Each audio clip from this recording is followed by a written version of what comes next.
Salut la team, content de vous retrouver. Aujourd'hui, c'est les news numéro 9. À côté de moi, j'ai mes deux complices. Maurice pour le montage, Le Furet pour les infos. Le Furet qui a réussi, je vous le dis tout de suite, à se sauver de ces geôles de Russie, qui se trouve maintenant en Turquie. Qu'est-ce qu'il va encore nous faire là-bas? On ne sait pas. Allez, les news numéro 9. Générique Maurice.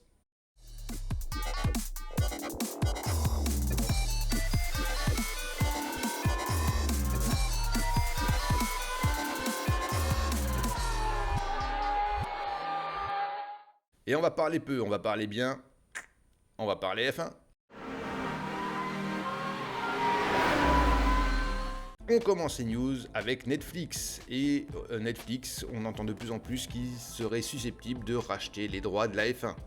Alors on sait qu'ils diffusent déjà sous une forme de documentaire, donc Drive to Survive, la F1. Hein. Ils ont donc déjà un pied dans l'élite du sport auto. Et est-ce que ce serait une bonne idée, à leur tour, de diffuser les courses du championnat? Et pourquoi pas? Si on regarde que l'application Netflix, on peut constater qu'ils ont d'ores et déjà un bon pied dans cette discipline, hein, et que ces journalistes suivent les écuries ainsi que les pilotes tout au long du championnat. Ils s'impliquent un maximum pour essayer de relayer les dessous de ce sport et pour être de plus en plus précis et le plus précis possible pour que le spectateur ait une meilleure compréhension des coulisses de ce sport. C'est un peu à la mode, striptease entre guillemets, hein, l'émission documentaire qui était diffusée sur France 3 à l'époque, parce qu'il rentre un peu dans les coulisses pour nous faire comprendre la face cachée de la discipline, en suivant les ingénieurs, les stratégies, les pilotes, les patrons d'écurie, enfin, tout y passe. Le petit souci, c'est que Netflix est une plateforme qui diffuse pas en direct. Donc, comment faire ça? On ne sait pas. En plus, c'est une plateforme payante, donc ceux qui ont déjà un abonnement Canal+, vont devoir prendre un deuxième abonnement pour pouvoir suivre exclusivement la Formule 1. Vous allez me dire, moi j'ai l'abonnement Canal+, que pour la Formule 1. Après, c'est ça. Maintenant, on pourrait imaginer que ça devienne un peu comme, malheureusement, comme le foot, hein, où il faut 4 abonnements différents pour suivre la Ligue 1. C'est pas vraiment le top pour les spectateurs et pour les aficionados. En plus, pour l'instant, Canal+ est très bien implanté, hein, ils ont un dispositif caméra journalistique qui paraît indétrônable. Tout est une question de gros sous, bien évidemment. Si Netflix arrive à faire des droits télé plus importants, la répercussion financière sera profitable très certainement aux petites écuries. Donc plus de gains financiers pour les petites écuries, ce qui serait vraiment pas mal. Mais, admettons, Netflix rachète les droits. Netflix diffuse en direct. Qui pour commenter les courses en français? Parce que pour l'instant, Canal+, ils ont un duo entre Villeneuve et Febro qui fonctionne super bien. Ils ont des relais sur les paddocks avec Dupin et Montagny au top. Ils ont des intervenants comme Grosjean, magnifiques. Donc, nous on voit pas qui pourrait détrôner Canal+, et notamment ses commentateurs et toute son implication dans la F1. C'est notre avis. Dites-nous ce que vous en pensez dans les commentaires. La news suivante, on est chez Williams avec Alexander Albon, et donc son arrivée était pas trop attendue, hein, c'est un peu une surprise quand même, mais en tout cas pour lui, pour Alexander Albon, c'est le jackpot, c'est une opportunité pour ce pilote de retrouver un baquet de F1 et de montrer réellement ce qu'il est capable. Attention tout de même, on voit que George Russell avec la Williams arrive à performer. Il faudrait au minimum qu'Alexander Albon arrive à faire la même chose l'année prochaine. S'il n'y arrive pas, il risque de se prendre une grosse tannée quand même, et bye bye la F1, en tout cas bye bye Red Bull, ça va être clair. Donc voilà, il va falloir qu'il s'investisse un peu plus et qu'il arrive à trouver vraiment son pilotage et à performer avec la Williams. Est-ce qu'il y arrivera? On verra bien. Allez, info suivante. On reste un peu chez Williams avec la question suivante. Puisque Alexander Albon est chez Williams, est-ce que potentiellement, vu que Red Bull a racheté le moteur Honda et ses ingénieurs, sa structure, hein, donc ils seront presque créateurs de leur moteur, encore sous licence Honda pendant quelques temps, mais créateurs de leur moteur, est-ce que Williams ne deviendrait pas l'écurie qui rachète les moteurs Red Bull. Est-ce que le placement d'Alexander Albon là-dedans ne serait pas dans ce profil-là? Se dire, on place Albon et par la suite on place le moteur chez Williams. À voir, Mercedes pour l'instant c'est le fournisseur, est-ce qu'ils se laisseront faire? On ne sait pas. Info à suivre.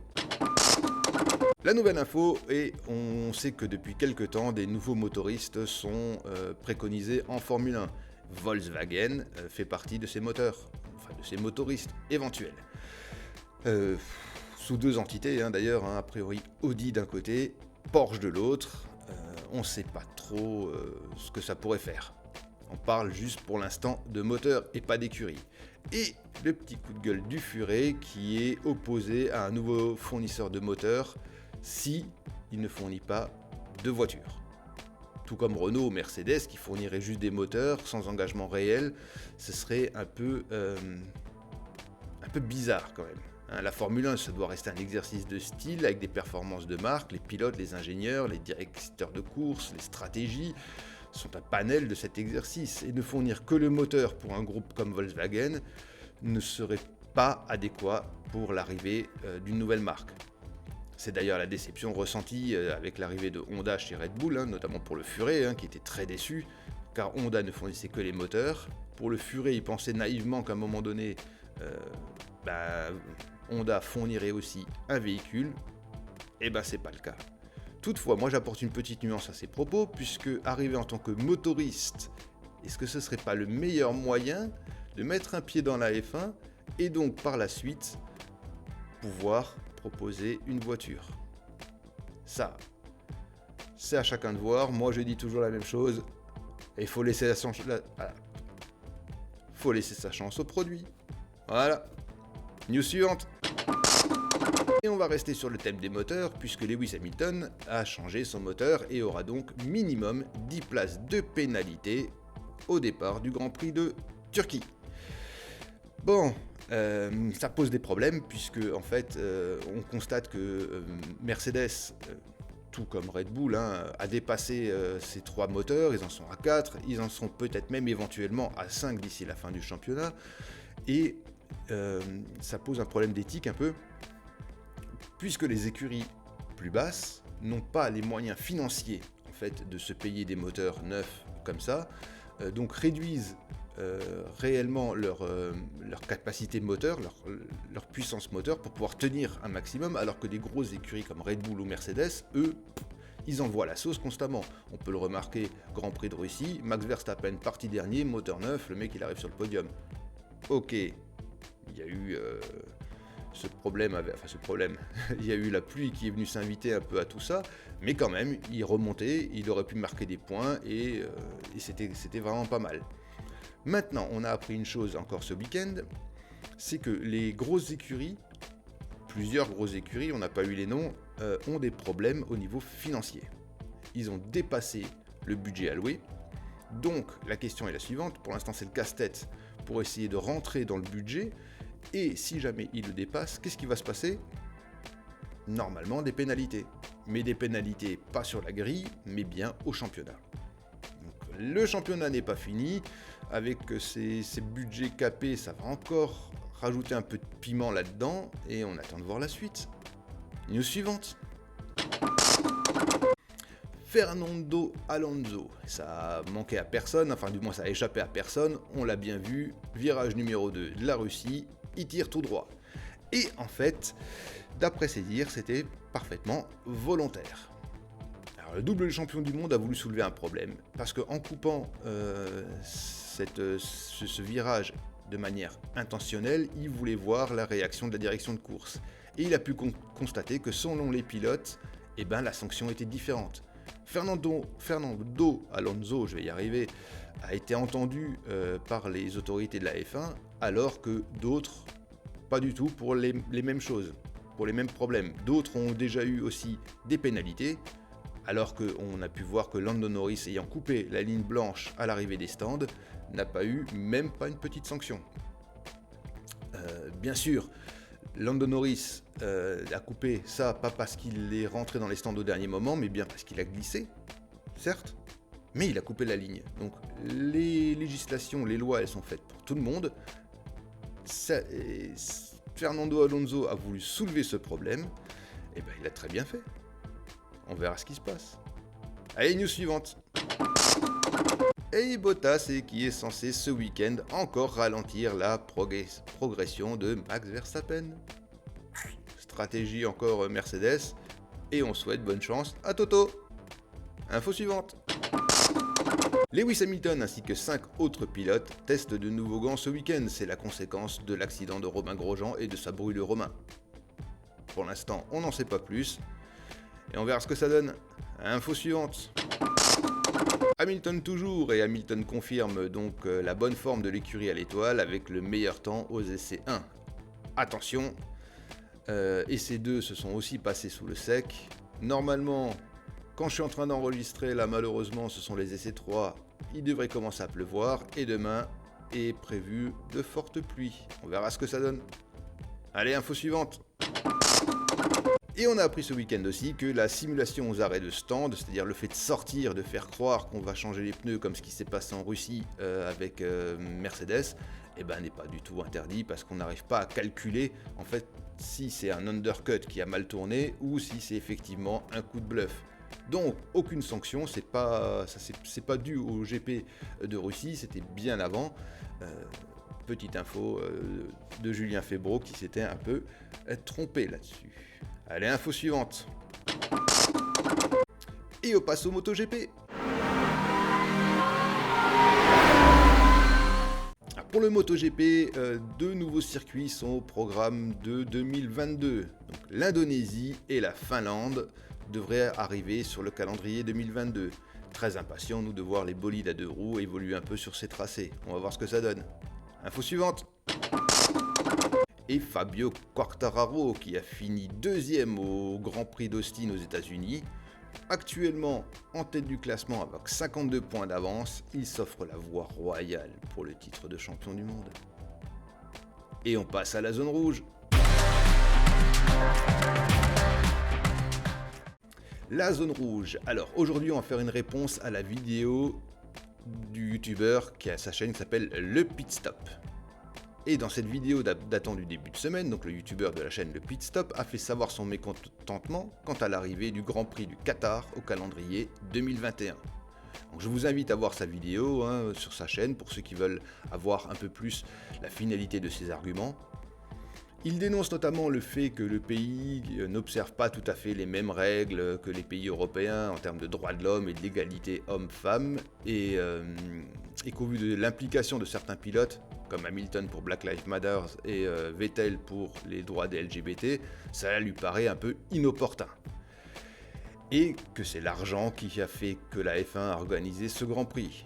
De plus, il souligne un peu le manque d'infrastructures autour de ce circuit et de son tracé peu engageant. Effectivement, il n'y a rien, on a plein désert, le tracé ressemble un peu à Bahreïn. Voilà. En tout cas, nous, à la rédaction, on n'est pas tout à fait de son avis. Et on va vous expliquer un peu pourquoi. En premier point, si la F1 devait annuler tous les grands prix des pays qui n'ont pas la même philosophie que les pays de l'ancienne Europe, il ne resterait pas grand monde pour pouvoir faire des courses, puisqu'on a la Chine, l'Azerbaïdjan, les Émirats Arabes Unis, l'Arabie Saoudite et le Bahreïn et encore d'autres. Donc, ils ont tous des règles différentes des nôtres, ils ont tous des règles de vie différentes des nôtres. Est-ce qu'il faut pour autant les arrêter? Je suis pas sûr. Et pour nous, quoi de plus impactant pour un discours comme celui justement de Lewis ou de Sébastien, de pouvoir le faire sur le circuit du pays incriminé? Tant qu'à faire, on est là, on montre qu'on est là, on le fait dans le pays dans lequel, voilà. En Hongrie, il s'est pas gêné Sébastien pour mettre un t-shirt LGBT, du moins en soutien au LGBT. Ça pose pas de problème, au contraire, ça amène un petit truc, c'est pas mal. Le second point, c'est depuis quand organise-t-on des grands prix sans argent? Bien évidemment que l'argent est le centre d'intérêt des propriétaires de la F1, mais c'est aussi celui des écuries.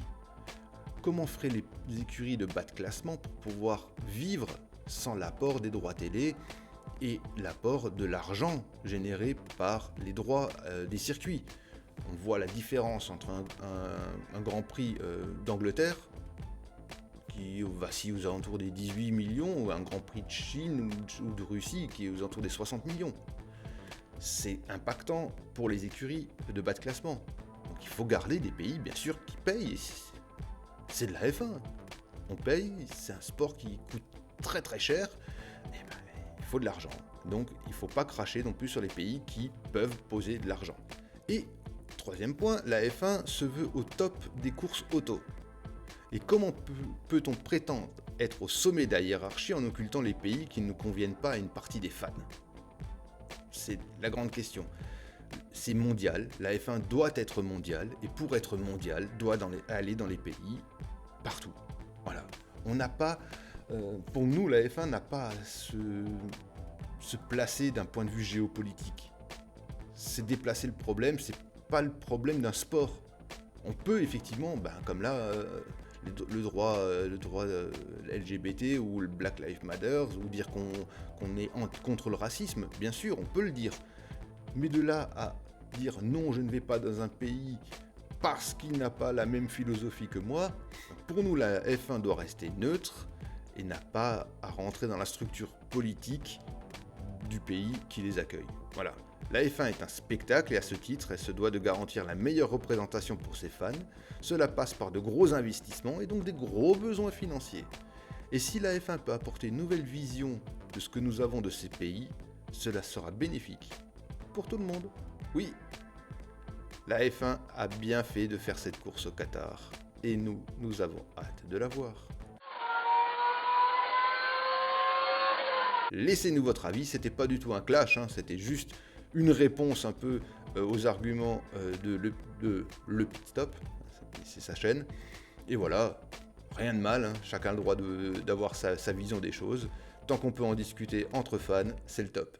Et comme d'habitude, je vous dis, likez, partagez, commentez, faites ce que vous voulez, suivez-nous sur les réseaux sociaux, et surtout, restez vivants.